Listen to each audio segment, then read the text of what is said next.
All right, Unit 8, Day 9 is a discovery day for you to discover the patterns for shifting functions, also known as translating functions, so sliding them around.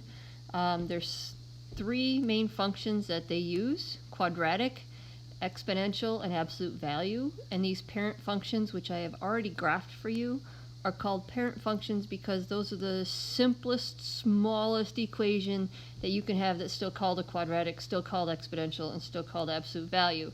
So the parent functions are these that we refer to. Anything else is describing how a function moves in relation to where this parent function is normally found.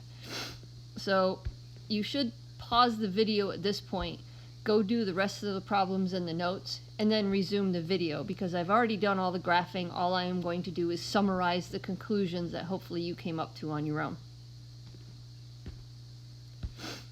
So the first set, the 3 is in parentheses with the x, so it's both a positive 3 on the first example and a negative 3 on the second example. And what you were to notice is that if you put a plus 3 in parentheses with the x, the whole graph moves left 3 places. And if you put a minus 3 in parentheses with the x, the whole graph moves right 3.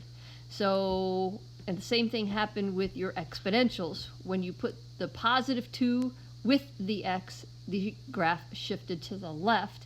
And when you put a minus 2 with the x, the graph shifted to the right. So the moral of the story is you will get a horizontal shift in the opposite direction of the number you see with the x.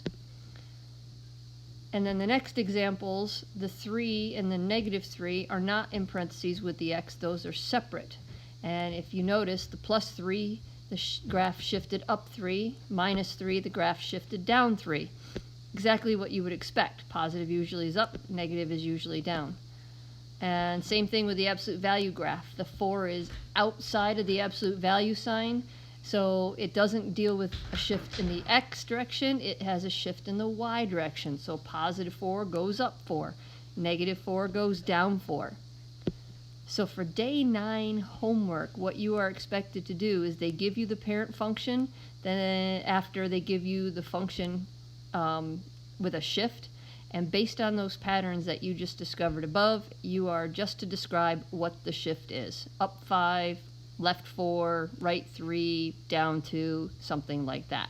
And then we will do more shifting tomorrow.